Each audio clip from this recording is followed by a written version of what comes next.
So let's have a warm welcome, and then afterwards we'll have some refreshments in the other room. Okay, take it away.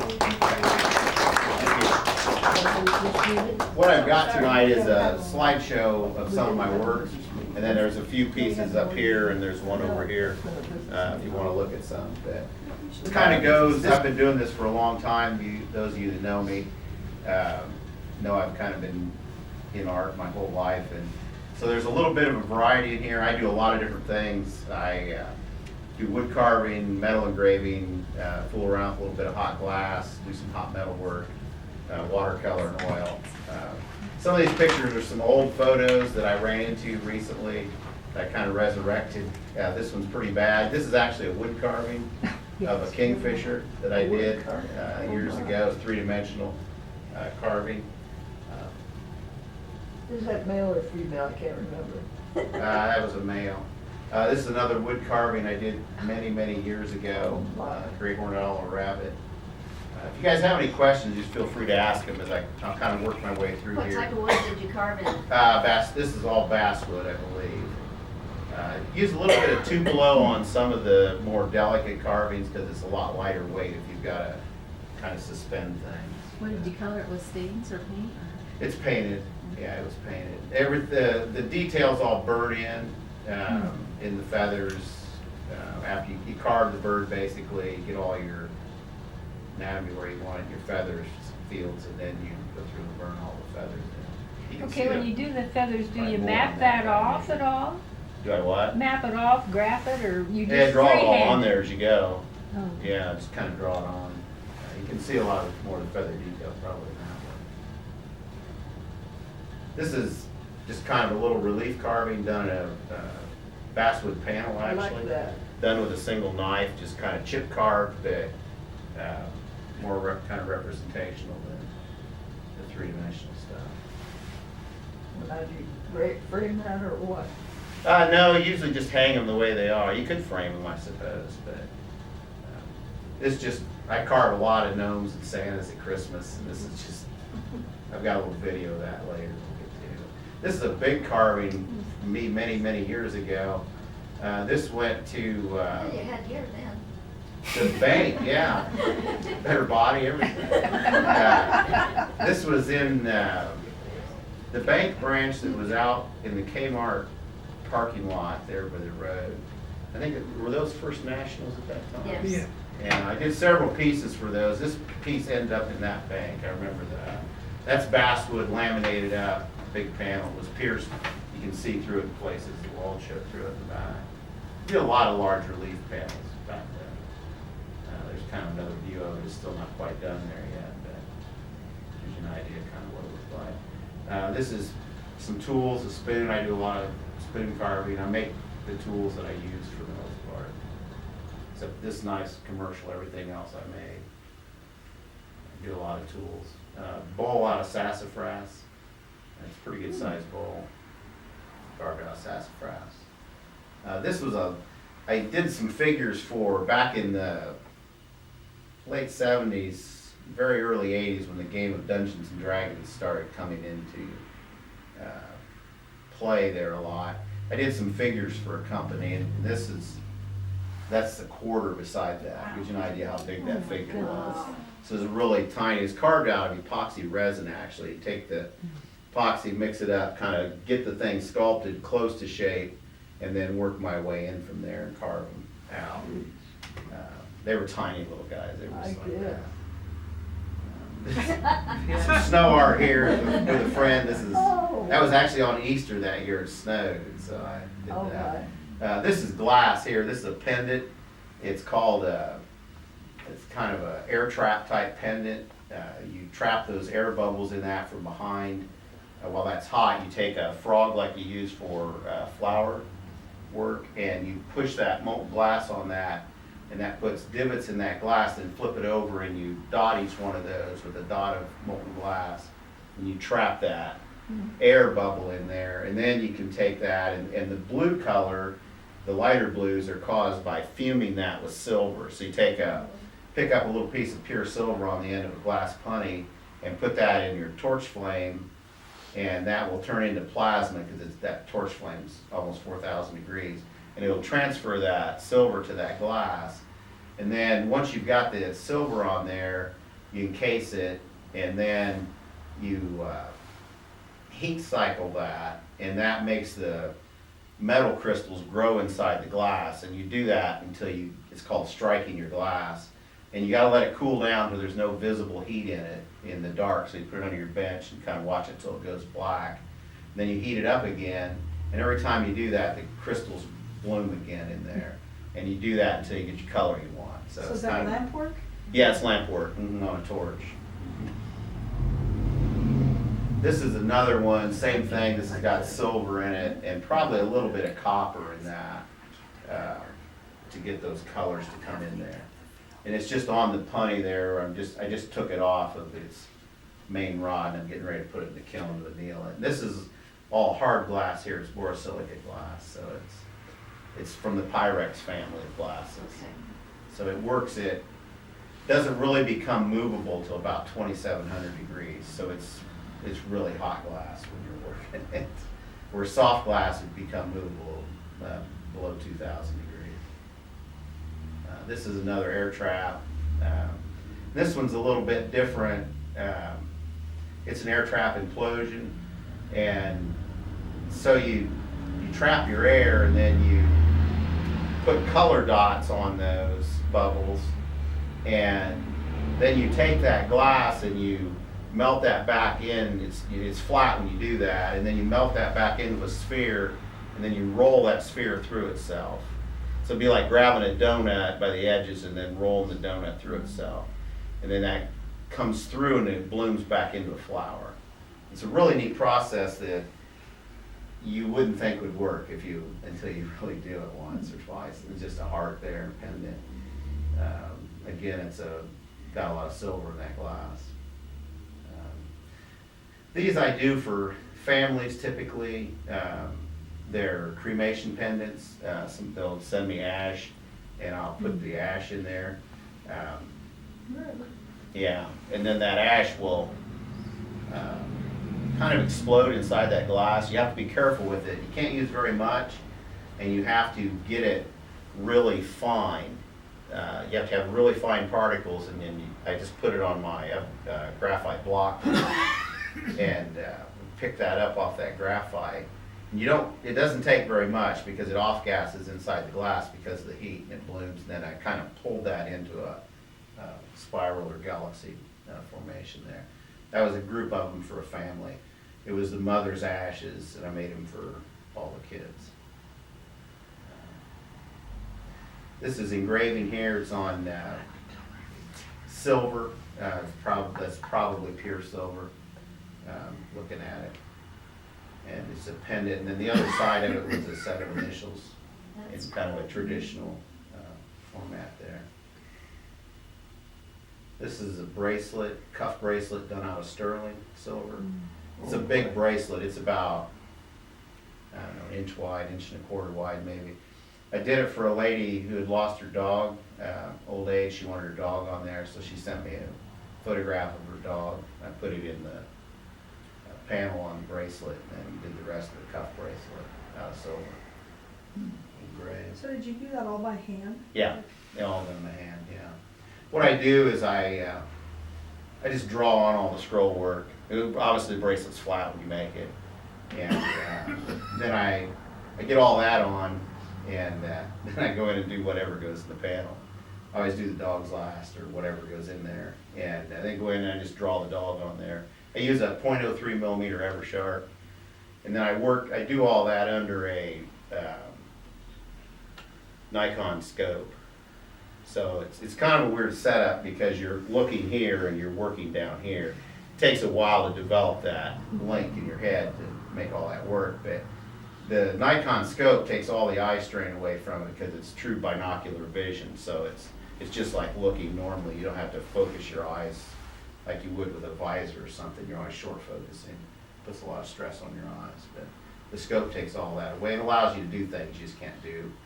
Another set of bracelets, cuff bracelets, probably in sterling. I usually use sterling for the cuff.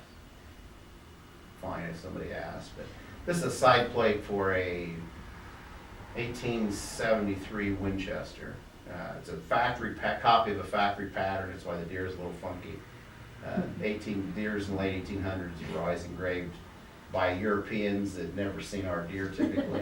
They come over here and they were already trained as engravers, and they worked for the firearms industry. And I do a lot of these for a couple guys that restore old Winchesters, and I'll put factory patterns back on them.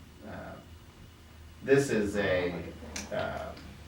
another gun here, was done for a guy out of North Carolina, and that's a copy of a Nimsky. He was probably the most famous American engraver in the 1800s, and that's a copy of one of his pieces that was on this same gun when he did it, that I did for this guy. It's all cut into a brass or bronze frame. A lot of work there. That's a lot of hours. Then the background's punched to shade that and things. But if you look at it, there's a hunter up here shooting at the deer, and then of course the dog or the elk and the deer, or probably red deer and the dog chasing it. But I do a lot of those, that type of work. There's kind of a close-up of it, get an idea of the shade lines, and thousands and thousands of cuts and something like that to make all that work out. This is the bolster for a knife. I do some work for guys that make kind of high-end custom knives, and what I'm doing here is I'm setting 24 karat gold into the scrolls on this. So what I do is I lay this out and I cut my rough scroll work, and then I go in and I cut these channels where the gold's going to go and make that into basically a square bottom groove, and then I go along there, and these dots you see there, I go along and I undercut the sides of that so it's kind of dovetailed in shape, and that locks the gold both in laterally and linearly into that groove. And then you take the 20, you have to use ideally above 22 karat gold to make it work. And then you hammer that gold into that groove, and that locks in there, and then it looks like this, which looks really bad. And so this is where I end up next, and then I go through and I clean that up, and then go through and shade that gold cut and finish that. And that whole thing's about the size of the end of my thumb. Just to give you an idea how big that is. I mean, it's a tiny little piece of metal. Oh, it is. It's maybe an inch long and 3/4 of an inch Wow, wide. what's it for? Wow. It's really small. What's it for? Goes on a knife, on a bolster on a knife. About Yeah. what gauge wire do you think that was you put in? I think it's about 20 gauge. Oh, Yeah. no, because if it's this big, I wouldn't have guessed it'd be 20. Well, and it might have been smaller, I don't know. I keep about 10 gauges of wire there, and I have a series of cutters I made to cut grooves for each one of those wires, because the wire only fits a particular groove. They don't span much, we'll say. It cuts out, I'll put all that in, and the base metal, I believe, is stainless steel. This is just another engraved project here. It's actually a compass it opened up, and compass, it's a little oil painting, just playing around one day doing some sky stuff. I do oils now and then, do a lot more oils plein air than I probably do studio wise. This is an old piece, pen and ink. I don't see the signature line on that, but that's an old piece. Probably mid-80s, early 80s. It was a farm out west of Mentone. I did a whole series of paintings and pieces from that one farm. It was abandoned. It was abandoned before I even drove, so. This piece was actually a door in Rochester. I always wanted to paint it, and it's done in gouache, and I waited for January, because I like January light, and so you get really nice light in January, because the air is real dry and clean, and I went over and got my photographs of that and things, and did that up. That's that same farm before the Kinsey farm. These are old photographs, and that's a gouache panel there too. Probably done on masonite, that'd be my guess. I was looking through a window in that house. This is a watercolor. I used to do a lot of portrait type work in watercolor, real tight stuff. Guy's name was Cricket O'Halty. He's out of Illinois. This was, gentleman used to always be fishing the channel at Winona Lake on Sunday afternoons. He was a World War II veteran, and I'd sit and talk to him sometimes, and finally photographed him and did a painting of it. He used to always sit there and fish for bluegill. This was a guy, name was Ralph Belts, and I have no idea how many paintings of him. He used to be in Mentone. He was kind of one of the town characters, so to speak, and he knew I was photographing him all the time. He kind of made it a game. It always kind of challenged me to get what I wanted from him, but he was a real interesting character. He'd been an engineer at Studebaker, I believe, during World War II. He was a brake engineer. I think he worked on aircraft brakes, but very, very strange guy. Very strange guy. This is him again in the summer with Boyer. Do you remember them at all, Jeff? No. Before your time, probably. This guy lived about a mile and a half, 2 miles east of town, and back this long lane in this little ramshackle house. He'd walk into town every day, wore that hard hat all the time.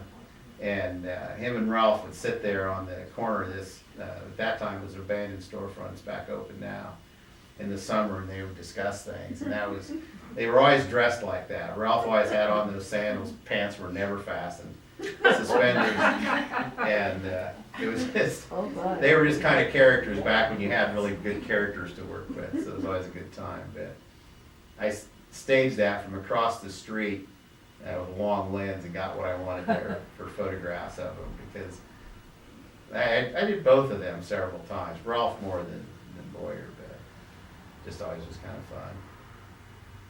fun. This is in Wabash, Indiana. I take it back, it's Logansport. It's over in Logansport. It's a little hamburger stand. It's been kind of engulfed by these industrial buildings. I just kind of like the contrast in color in there. I like that red. It was a rainy day when I shot that. Just transparent watercolor. Just another scene out a couple, 3 miles east of my house. I kind of jump around on what I would do. I paint a lot, but I do a lot of other things in between. Amish barn up north, probably south of Napa, a little fog.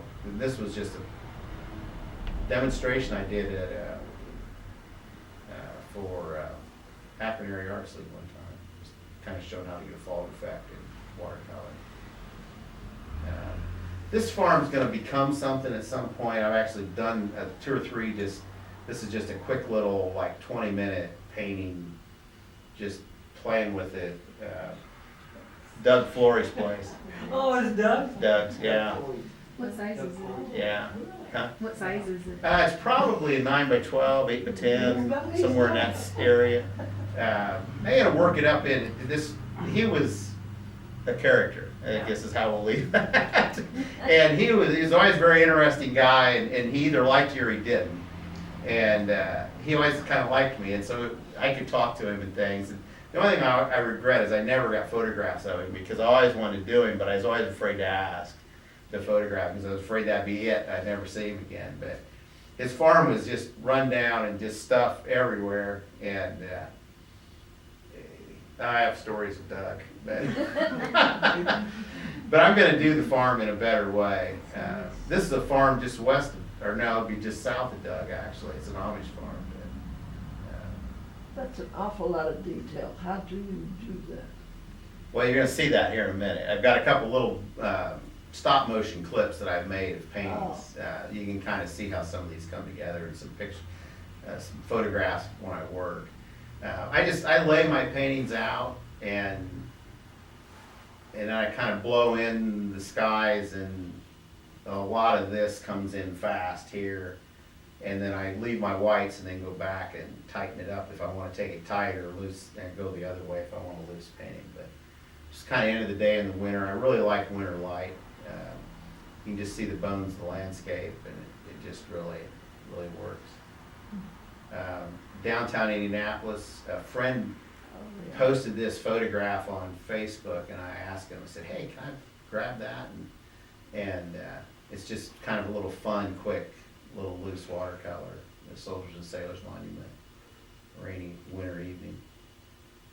And this, you'll see, this is typically what I do when I lay out. A lot of times people ask me how detailed I get and how much I put down. And this is about what I put down. This is kind of what I need to go do what I'm gonna go do. And this is drawn, usually I draw with a 7mm Eversharp is usually what I draw with a softest lead I can get in it, B usually. Draw that out, I draw really fast, kind of lay things out. This is a little watercolor that came out of that. That's a little, and there'll be something else in this place. It's getting aged in now good. It's north of town there, so. Cow painting that a couple people commented on. I actually got it with me here.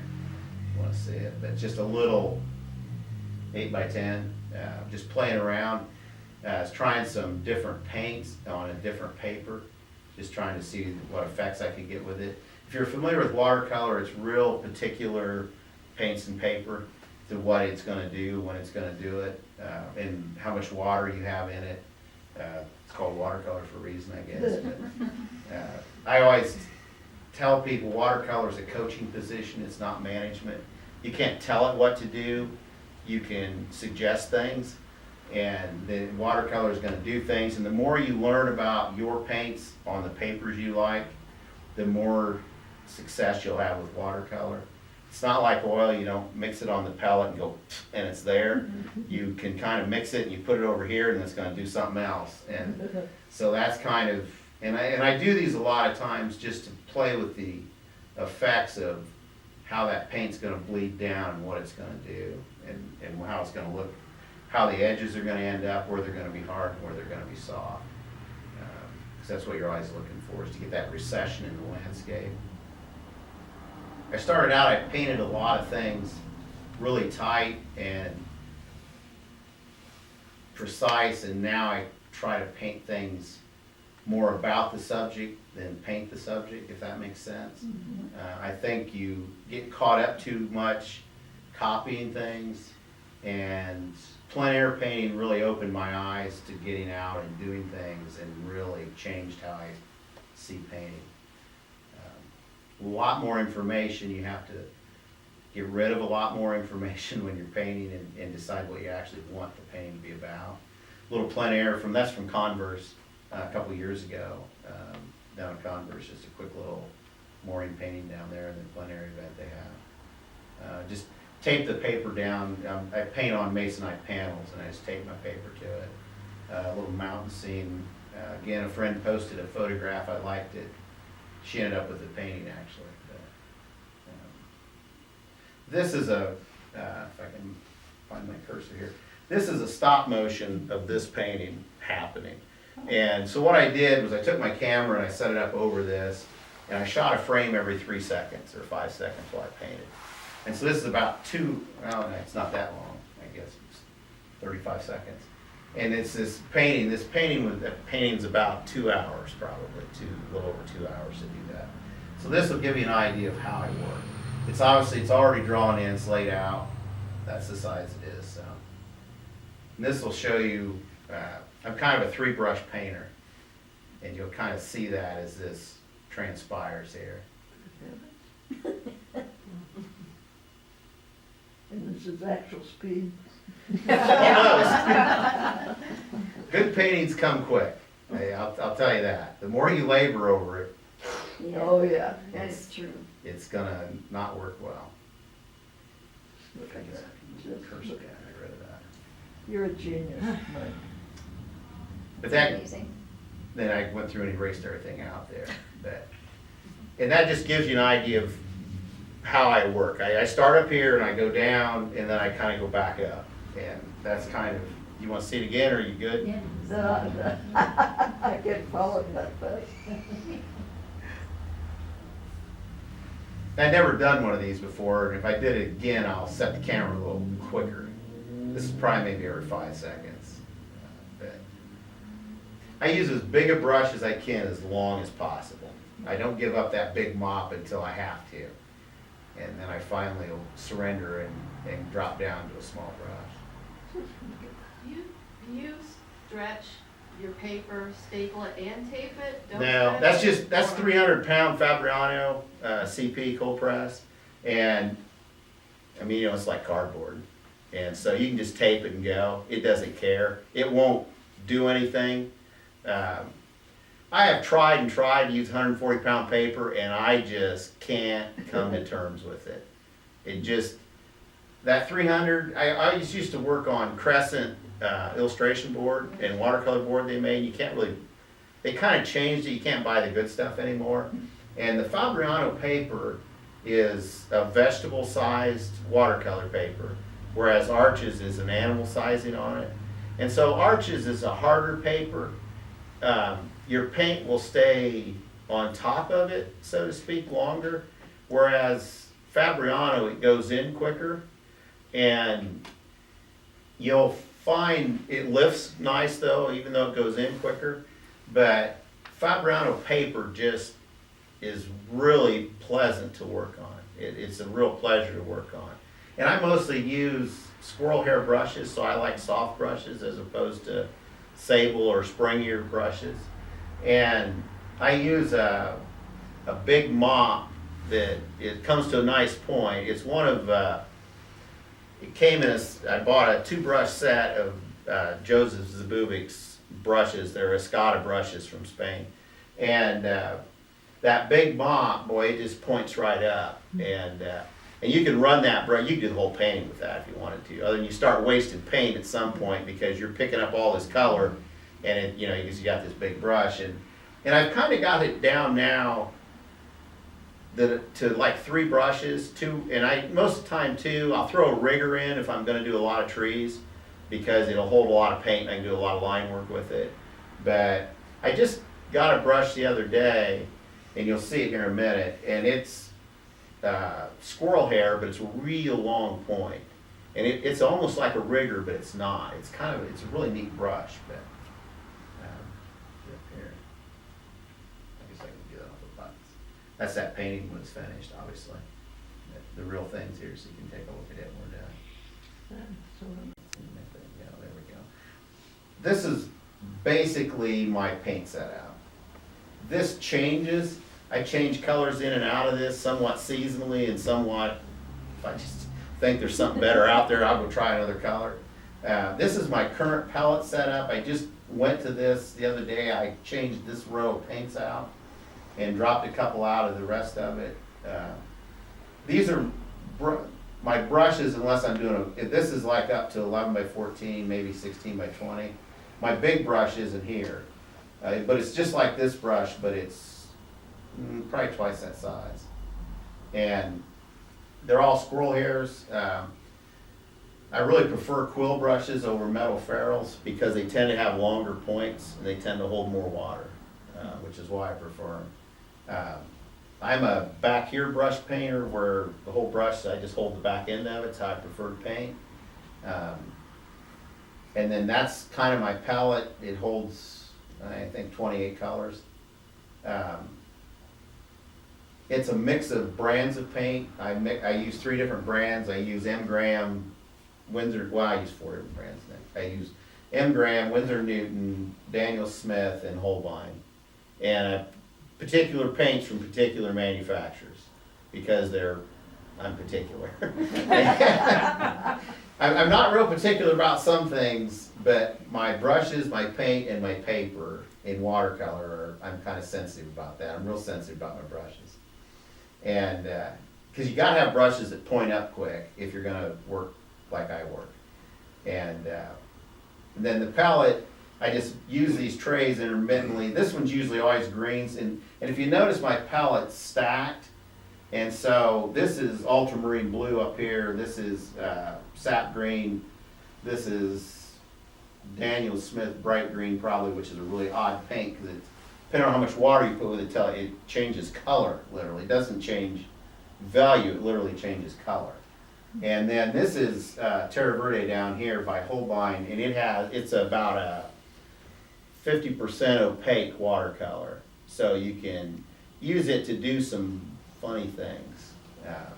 And then you go down this and you kind of get into the same thing with blues and and how I stack that palette up in the reds.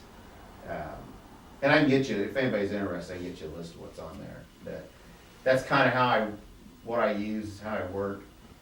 Can mix things in the wells. This is always the sky well here, mix my sky up. And then this is usually my grays, my darks. And then this one is kind of the brights, the yellows and things in here. But some of these colors across the bottom are semi-opaque. They give you some ability to get recession in the sky that is hard to get with just transparent watercolor. To get that, because you have to think of a sky just like a building. A sky has perspective. And so if you can't get that recession in that perspective in that sky, you don't get a good sense of depth in your painting. What type of watercolor paint do you prefer as far as, don't they have for lack of a better word, stay wet watercolor paint now that doesn't dry and get hard? M. Graham is a honey-based watercolor as opposed to gum arabic, and it stays much moister than the older style paints that are just gum arabic mixed, like Winsor Newton. But Winsor Newton has some really nice paints that are really fine pigmented and some colors you can't get from other places, and they have probably, I would say they have a stronger pigment value in some of their colors than some of the other brands.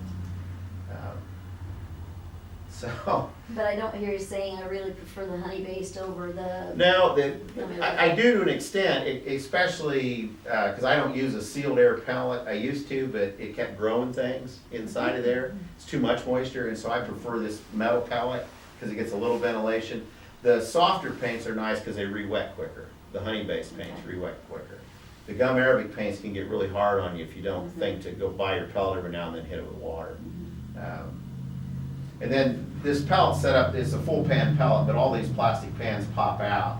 So if you want to change colors out, like if you're doing a bunch of fall stuff and you might want more yellows or oranges, you can pop out some of those and replace them with other paints, which I do. I have pans that are just loaded and I can pop in and out depending on what I'm doing. But this will cover 90% of what you want to do. Water container is an old lemonade mix container. I like it because it comes in at the top and you can pull water out of your brush. It's a real simple deal. That's the wash water. This is if I need clean water. And the sponge is to pull water off. It's to pull water off the brushes. Because a lot of times you'll have something on the painting you want to lift, and you may go after it with a paper towel, you may want to go after it with a brush. And so you can take a brush over to that sponge and you can suck all the moisture out of it, go to your painting and pull that wash off.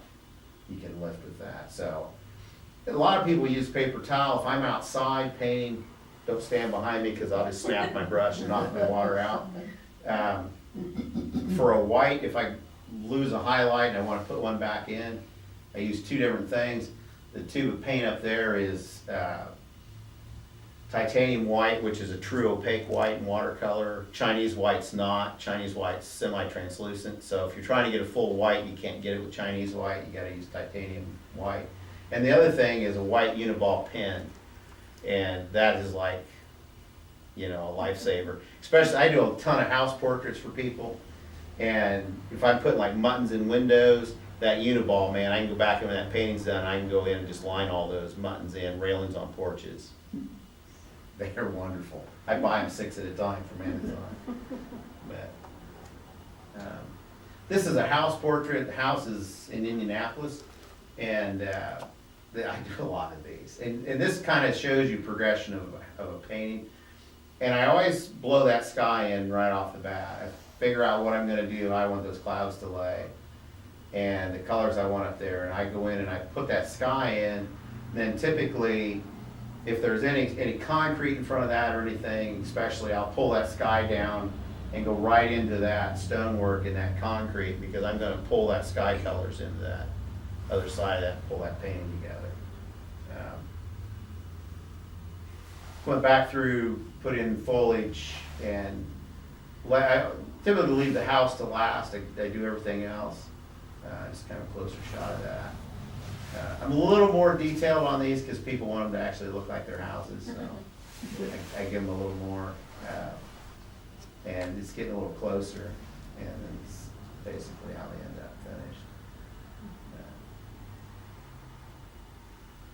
Then this is lifted, and then some of this was a little bit of opaque paint down there to get some of those grasses to stand out. The little dot highlights and things, I leave those. I work on cold pressed paper, so it's got that texture. And work, I mean, you can run washes on that, and your travel speed of your brush across the paper will tell you whether you're gonna leave white spots or not. So when you're putting a lot of those washes in there, you move kind of quick, like in the bushes and things, and so you get those nice crisp highlights along the tops of those bushes. Same thing like the tree trunk and things. Just, you kind of want to think ahead and then just, and put that on there. If you start picking at it, it's gonna go south on you. This is a painting guy, he's a Facebook friend of mine, he lives in the mountains out west. He lost his dog back before Christmas, the dog passed away. He posted this photograph of it, and I just thought I'd do a little painting for him, send it to him, so I did. Sent it out. And again, I do this a lot of times, just leave that figure till the end and then go back and pop that figure in. Once I get everything the way I want it, run all that water off. This is a house in Warsaw, actually, over on Pike Lake. I have a view from the water. That's a house portrait for a friend in the fall. That same channel going out to the lake there. And that one, like that, that's just a quick little, like 20-minute, 25-minute deal, just playing with it. I wanted to I like that cool over there and this cool in here behind this boat, and how the house just kind of fades into the trees. And I was just playing with I changed some colors out on the palette, and I just thought, I'm just gonna go do that. Working with water is always fun. That's just down from you, down the bottom of the hill there. This is a bowl. I carve a lot of bowls. This is out of walnut. This is called an outside-in bowl, and the handles there are the outside of the tree. And when you do outside-in bowls, they're neat because you get these perfect growth rings because you're working into the bowl and you're working into the tree, so to speak. And then you get this really nice curvaceous outline to the bowl there because you worked around that tree, and that comes around and flows around all that tree. So the outline of your bowl, once you determine the diameter over the width of it, everything is set by the tree then how that bowl is actually going to be shaped. And I've got a little quick video here that shows how I make these. They're carved when the tree's green. I mean, you take the tree as soon as it's cut, preferably, split the piece off, and then make your bowl out of it, and then bring it down. Secret's on how you dry it, but I dry them down slow in a cardboard box is what I do. The only rule is you can never have the center of the tree in the bowl. It'll crack 100% of the time. As long as you don't put that in there and you dry it slowly, it'll work. So this is a little in here. This is kind of my business. I ran forward. We do a lot of stuff. And this is how I make a bowl. This is an inside-out bowl. This is carved from the center of the tree out, as opposed to the outside in. And take bowl ads and take the center out of the bowl.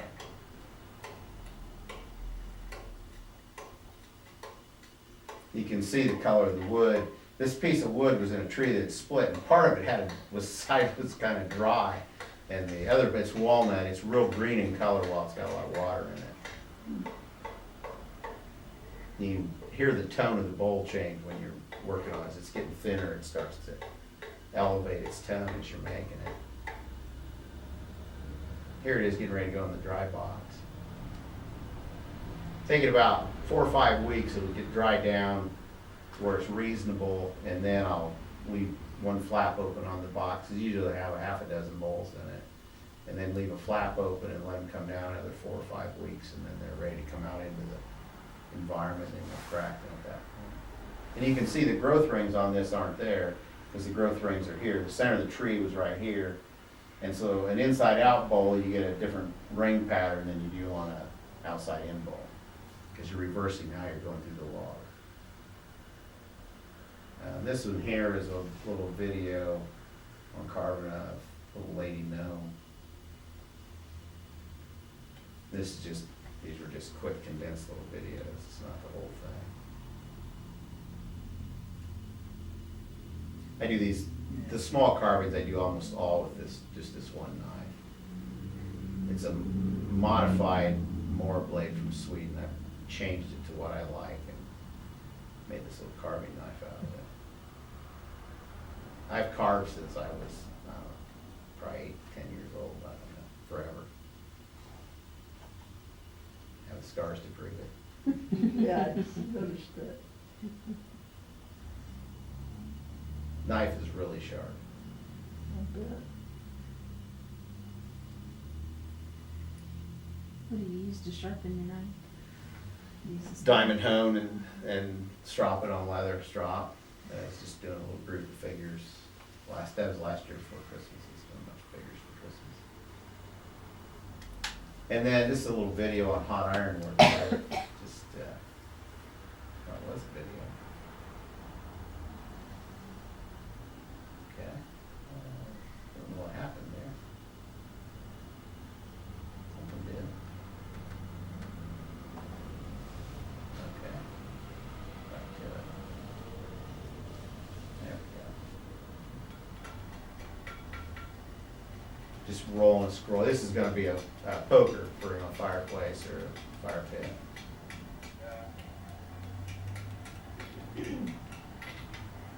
It's a lot cooler than working hot glass, actually. Stuff's only about 1,500.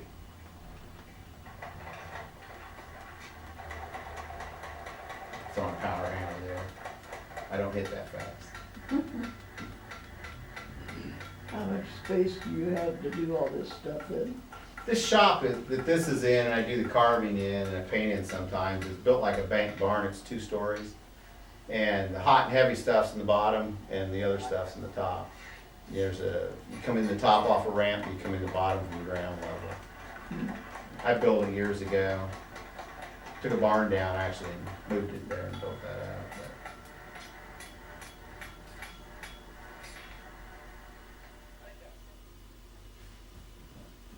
And then there's one slide left maybe. And this is my tree planting. You guys watch me on Facebook. I post in here all the time. I always wandered around in this. It'll be 23 years old this spring. It's one of 2 I have now. I have the one that was my dad's. This was a farm field with some woods on the back, and we converted it.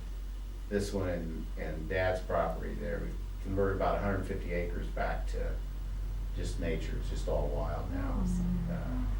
This one had about 39,000 trees put on it.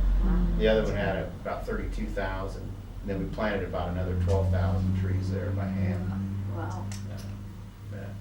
I use a lot of wood, but I planted a lot of wood, so.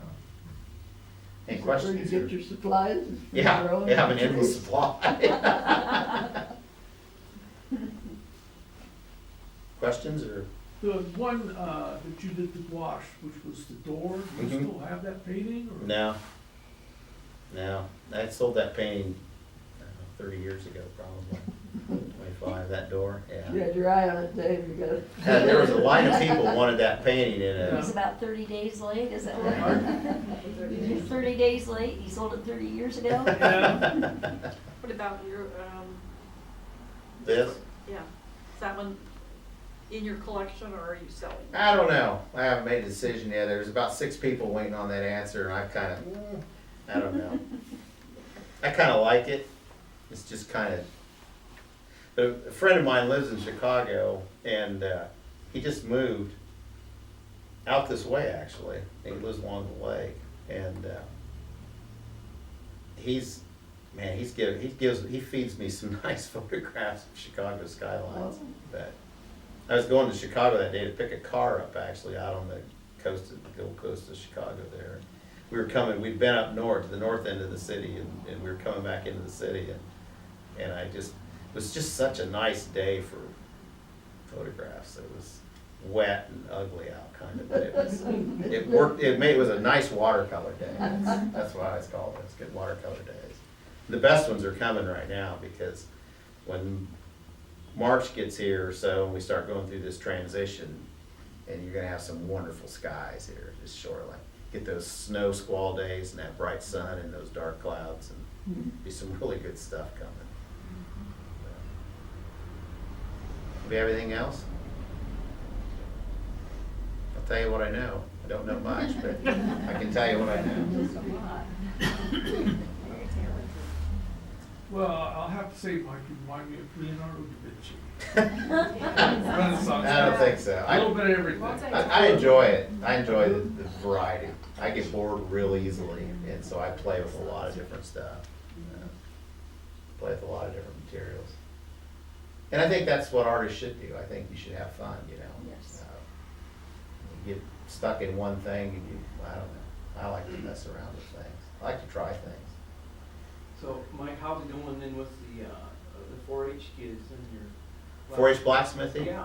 Yeah, that goes real well. Saturday was our, we do the last Saturday of the month with 4-H blacksmithing. And if those of you that aren't aware of that program, it's at the fairgrounds there. We built a timber frame blacksmith shop there several years ago. And that's how I got involved in the program. I was the only guy that anybody knew in the area that had ever done a timber frame building. So they come to me and said, "You help us do a building?" And I said, "Yeah, I'll help." They had all the hard work done. They had collected all the timbers and things. So we spent a winter in a building that the only way of getting daylight was to open the doors, and the doors faced north. And so it was a really good time, but I supplied the tools and the knowledge, I guess, and they supplied the labor, and we cut all the joints for this building that's there at the fairgrounds. And then we raised it on a day in March and put the whole frame up one day. Had one bad joint I had to fix on the job, and it started out raining that day and went to ice. It was a wonderful day for raising the building, but we put the whole frame up that day and then went back and raftered it and roofed it. But it's a lot of fun. We have run kids through from about 9, 10 through till they go out of 4-H at the other end, and start them out on some really basic projects, and then once they get 2 years in, they can kind of pick their project.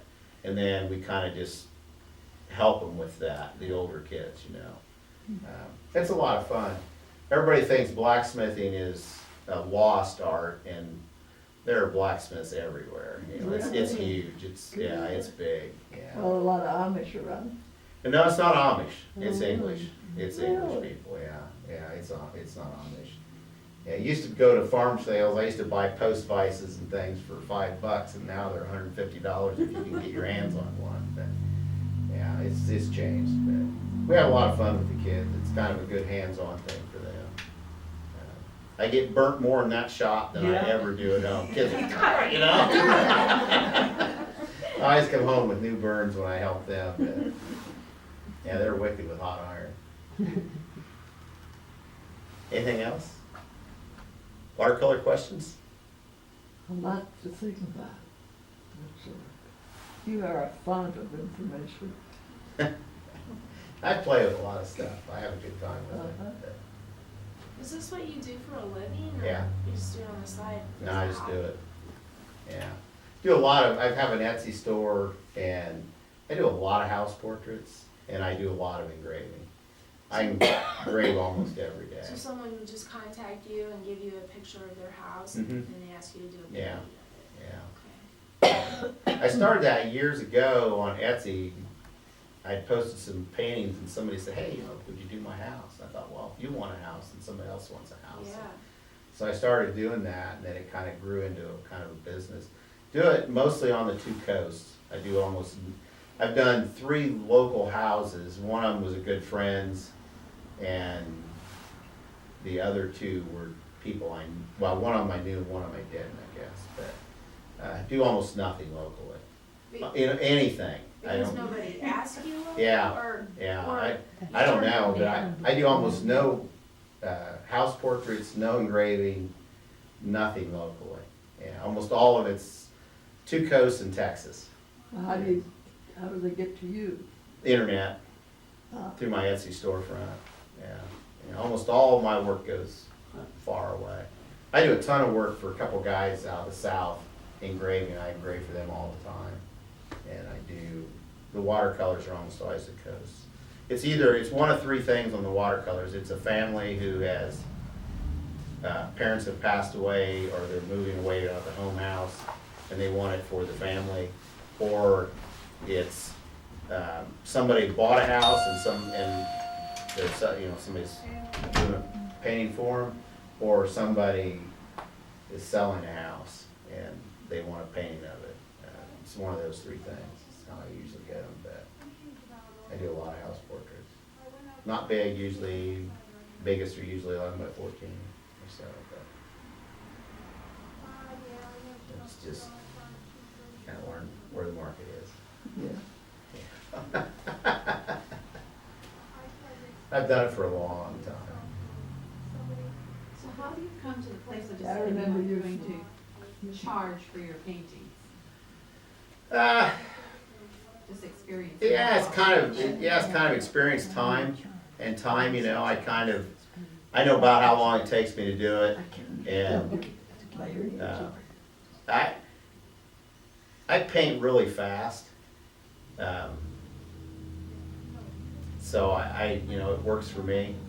I think if you were, you know, it might not, if you were slow or something, you might have charged more than I do, but I'm fast. I've done this for a while, and watercolor and I we have, you know, kind of a love-hate relationship that we get along in the end, I guess. But So do you charge by the number of hours? Do you charge it's, by? on my Etsy store, it's by the size, you know, and I tell people, you know, and occasionally that happens to me. It did this year at the holidays. So people came to me and they wanted this house done. The photographs, they had 2 photographs from the 1960s of it, 1 photograph from now, none of them of the whole thing. Oh, And all these other things were missing. So they gave me a drawing, said there was a white fence here, you know, and there was a tree here, and then this was here. Okay. And can you reconstruct this for our family?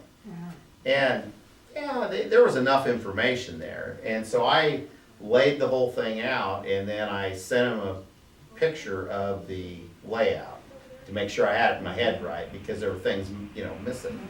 And oh yeah, it was. And so then I went ahead and did it, and it worked, you know. But yeah, I've got one right now. A lady contacted me, and she wants a painting of.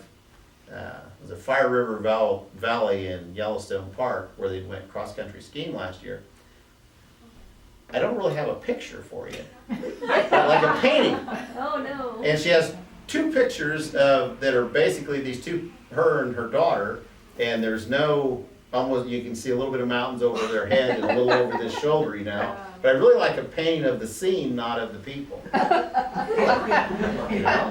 And so, and that's, yeah, that goes on and on. That goes on and on. Yeah. You get into a lot of that.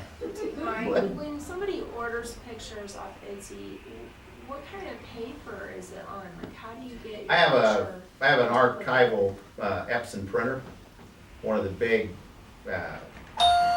archival ink printers that'll do 17 by 30s. So you copy it? I print it, yeah. I shoot an image of it or scan it, depending on the size of it. If it's small, I'll scan it. If it's larger, I'll shoot it with a Nikon. So is it on, like? And then I print it on an archival paper. Yeah, it's a matte paper made for that, yeah. You mentioned when a painting goes south, so how do you know when to like cut your losses and move to something and just Probably say, never okay, has losses. yeah. You'd know, you know. I think in watercolor, you know real quick, because it's kind of like somebody walks up and slaps you. In oil painting, you'll say, oh, I can fix that. You know, I see that in and watercolor too. the longer you paint in watercolor, you start thinking you can fix it too, but you can't.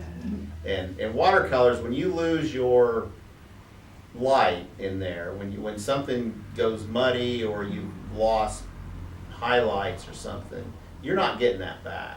So then you have a decision to make. You're either going to go somewhere else with it, or you're going to turn the paper. Because that's the good thing about watercolor paper. You can just turn it over and you get to go again. So, but I go into the painting kind of knowing what I want.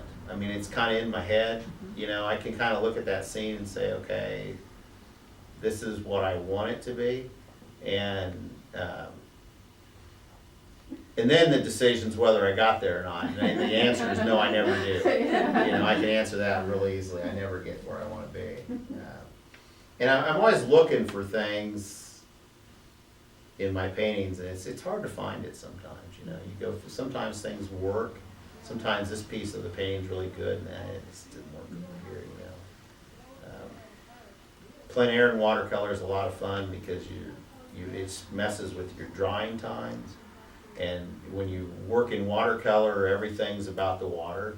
And so you know that if I do this now, this is what's gonna happen. And when you're outside, that window may have been, you know, all of 20 seconds on when that drying cycle come through. And so you're out there with your spray bottle trying to get that back and things. But watercolor is a fun medium. It'll challenge you. I like it. Yeah, it's big brushes, big brush. And don't put the big brush down until you just have to. That's the best advice you'll I think ever. that works for oil paints too. It does, it really does, because otherwise you'll tighten up too quick and Right. and things will go away on you. But, and the other thing that I always tell people now, since everybody carries a camera around their pocket, is if your phone doesn't have the option, download the app so you can shoot a black and white picture.